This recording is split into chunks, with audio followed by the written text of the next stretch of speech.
60 लाख रुपए एक एक अफसर को आप तनख्वाह देते हैं, उसके साथ उसको लैंड क्रूजर, उसके साथ उसको पेट्रोल, उसके साथ उसको 5 स्टार होटल, उसके साथ आप उसके बच्चों और उसके साथ वो पता नहीं क्या क्या, और बोझ आप जब बोझ देंगे, ये जो जो जो जो चीज आप ला रहे हैं ना सर, ये वाली चीज है जो आपने हमें पेश की है, इसका क्या फायदा है sir? What is this basically? मुझे बताएं। ये आप गरीब बंदे पे पकड़े ना जाकर, 300 कनाल वाले घर को भी पकड़े, अपने आप को, ये और लीडरान को भी पकड़े, इनसे भी पूछें, टैक्स का जरा पूछें। आप कहते हैं अगर ये हम अमीर लोगों पे, आपने कौन से अमीर पे लगाया है? आपका जो डिपार्टमेंट है उसमें सारे चोर पड़े हुए हैं। कारखानादार से कौन रिश्वत लेता है? उसको छोड़ता है। मैं तो नहीं वो करता हूं। तो सर मेरी अर्ज ये है, कहते हैं जरा तरक्याती बैंक के कर्जे मैं माफ करूंगा। कहां पे कर्जे माफ कर दें? जहां पे तो सैलाब आए हैं उनके तो आपने कर्जे नहीं माफ कर रहे। आप ये गाजी खान, ये डेरा गाजी खान के, आप यहां पे सिंध के मेरे भाई, उनसे जरा पूछिएगा, बलोचिस्तान के वहां पे सैलाब आया, कितने के कर्जे आपने माफ किए हैं? आपने उनको क्या सब्सिडी दी है, क्या फायदा दिया है? कुछ दिया है? नहीं सर। तो मेरी अर्ज यह है सर, वजीर खजाना साहब कहते हैं एयर फेयर पे 50,000 से रुपए से टिकट जब महंगा होगा तो वो उस पे 20% हम tax, federal excise duty. Sir आप देखिएगा, आप सब टैक्सेस आपके सबसे ज्यादा हैं हर चीज में। पाकिस्तान वो मुल्क है जहां पे टैक्सेस हैं, कोई बेनिफिट्स नहीं है। अगर आप टैक्सेस लगाते हैं तो कोई बेनिफिट भी लगाओ ना। यहां पे हम खाली, हमें आवाम उस वक्त याद आती है जब आप वोट लेने जाते हो, तो उस वक्त जिस वक्त आप उस पर टैक्स लगाते हैं तो उस वक्त आपको सर याद नहीं आती। मेरी अर्ज यह है सर कि गरीब के लिए खाली नारा मत लगाओ, गरीब के लिए सोचो भी। बिजली महंगी करना ये ज्यादती होगी। आप लगाएं क्या? इंडस्ट्रियल पे ज्यादा लगाएं ना सर, इंडस्ट्रीज वाले हैं, पकड़े उस पे बिजली, उसको क्यों सब्सिडी दे रहे हैं? लेकिन अगर एक जिसका कच्चा घर है, जिसके घर में 2 पंखे हैं सर, जो कि 15,000 रुपए सैलरी लेता है, या यहां पे ये जो पीएन खड़े हैं, इन गरीबों का क्या गुनाह है कि आप इस पे भी वो टैक्स लगाएंगे? अब और यहां पे ये शादी हॉल सर, मतलब एक मुसलमान का और कोई वो तो नहीं है, ये शादी करके और इसमें इकट्ठे, कोई पार्टी वाटी वाले नहीं, पार्टीज वालों पे लगाएं।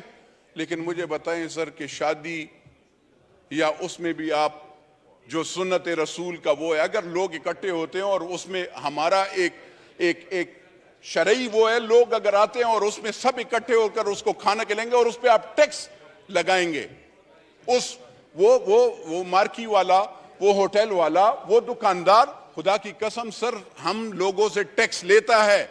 टैक्स कलेक्शन वाले चोर हैं, जो आपकी डिपार्टमेंट है वो चोर है। हम लोग टैक्स, पाकिस्तान की आवाम टैक्स देते हैं सर। आपकी इदारे, आप जरा एफबीआर को जरा पहले लगाम डालें ना सर। ग्रीन चैनल्स पे आपके वो स्मगलिंग होती है।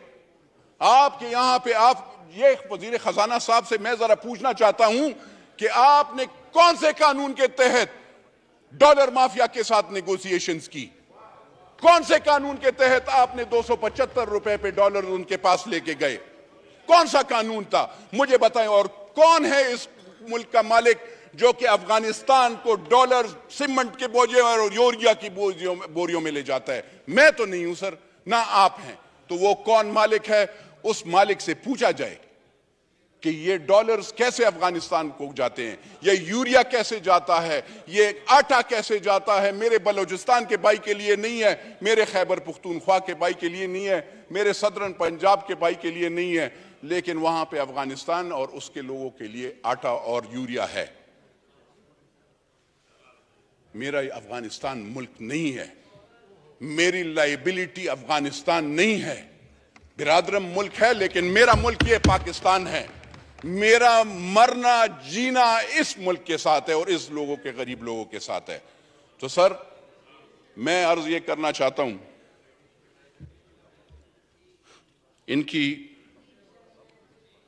मिनिस्टर साहब को, अगर ये ऐसे, ये जो मुआहदे हैं, इमरानी मुआहदा हुआ या डार वाला मुआहदा हुआ, इस हाउस में आना चाहिए। IMF के साथ इनने कौन से इरादे किए हैं? हमें डर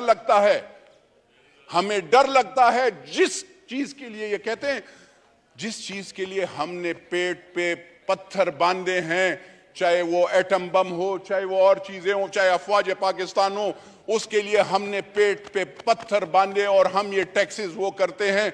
ऐसे नहीं हो कल उस चीज पे भी सौदा हो जाए। इसलिए IMF के जो मुआहदे हैं, चाहे इन्होंने किया है, चाहे इमरान नियाजी ने किया है, और चाहे वो आगे वाले हैं, वो सारे इस पार्लियामेंट को, यानी चाहे वो नेशनल असेंबली और सेनेट हो, उन दोनों में पेश होना चाहिए सर।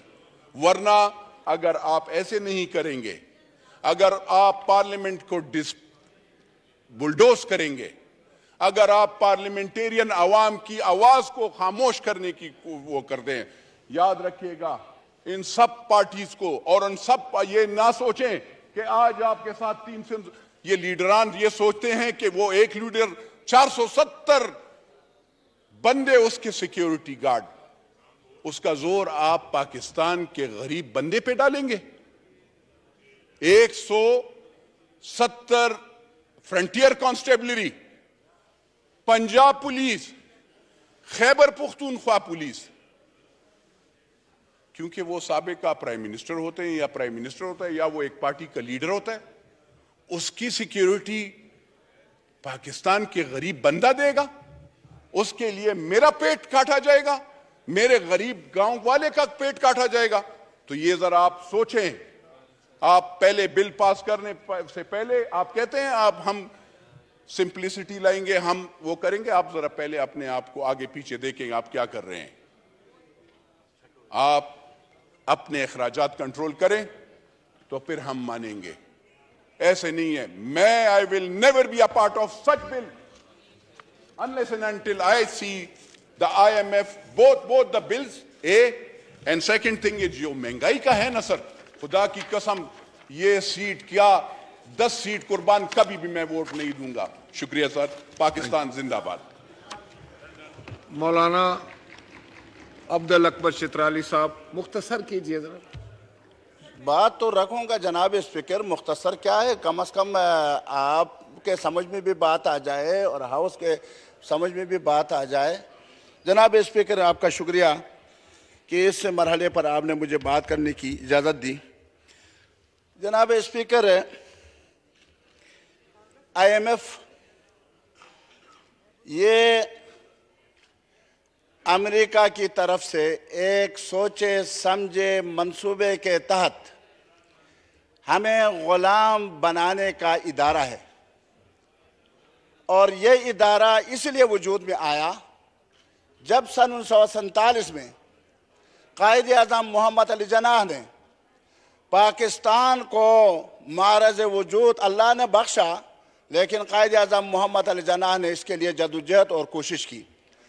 उस वक़्त से अमेरिका ये सोच रहा है कि किसी तरीके से ये तो खित्ते के तौर पर जुराफियाई लिहाज से तो आज़ाद हो गए हैं, लेकिन इनको कैसे गुलाम बनाया जा सकता है, गुलाम रखा जा सकता है। तो उन्होंने IMF, वर्ल्ड बैंक, ये चीज़ें मालियाती इदारे हमारे लिए ईजाद किए और फिर पूरी दुनिया को अपने लपेट में ले लिया कि IMF से मुआहदा कर लो और फिर हमारे पास आ जाओ, चाहे वो इस्लामी ममालिक है, चाहे वो मगरबी ममालिक है, चाहे वो मशरक़ी ममालिक है, चाहे वो जुनूबी ममालिक है या शिमाली ममालिक है, सबको अपने जंजीर में जकड़ दिया है। हम आज कहते हैं कि हम आज़ाद हैं, बिल्कुल हम आज़ाद हैं। खित्ते के तौर पर जोग्राफियाई लिहाज से हम बिल्कुल आज़ाद हैं, लेकिन आप यकीन रखिए जनाब स्पीकर, मालियाती तौर पर आज भी हम अमेरिका के गुलाम इब्ने गुलाम इब्ने गुलाम इब्ने गुलाम हैं, हम आज़ाद नहीं हैं। जनाब स्पीकर, यहाँ बिजली के बारे में उन्होंने बताया कि 14 अरब रुपया ये कहीं गुम हो गया है, गुम हो रहा है, साल ब साल हो रहा है। ये क्यों हो रहा है? हुकूमत में तो आप लोग हैं, यानी इससे पिछले चलो 4 साल इमरान खान ने की, वो ना आल थे, ना तजुर्बाकार थे, गालम गलोज वाले लोग उनके साथ थे, सब कुछ थे। लेकिन उससे पहले तो आप थे ना, आप तो इसको कम से कम पेरेस बना के चले जाते।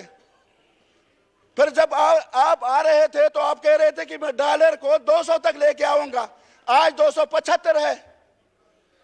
उस बारे में बात क्यों नहीं करते आप? जनाब स्पीकर, ये जो सादगी की बात इन्होंने की, मुझे हंसी आ रही है। ये कल की बात है, आप भी यहाँ मेरे तशरीफ फरमा थे।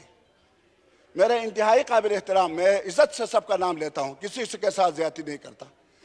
जनाब मोहतरम बिलावल भुट्टो जरदारी साहब, वो यहाँ से पार्लियामेंट हाउस के सामने सब्जाजार से मौलाना, क्योंकि ये एक मिनट बाद मैं बात रखूंगा जी, आपको पता है ना, मैं बात रखूंगा इसमें। एक सुन ले, थोड़ी सी बात करता हूँ। आप पॉइंट ऑफ ऑर्डर पे अपने चैम्बर जा रहे थे, पॉइंट ऑफ ऑर्डर मुख्तसर होगा, इस पे आप तकरीर नहीं कर सके। इस पे बात कर रहा हूँ प्लीज, नहीं, इस पे बात कर रहा हूँ जी। नहीं, तो आप पॉइंट ऑफ ऑर्डर ले ना। अपने चैम्बर जाते हुए आप तकरीर कर रहे हैं तो उसकी इजाजत इस वक्त नहीं है। उससे पहले थी 6 गाड़ियां, उसके बाद थी।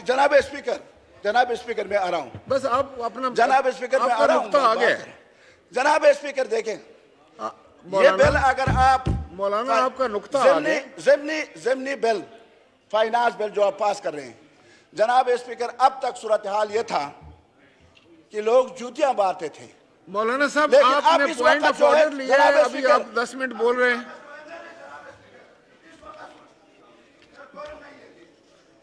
ईवान की कार्रवाई बरोज जुम्मा 17 फरवरी दिन 10:30 बजे तक मुलतवी की जाती है। तकारीर की इजाजत नहीं आज।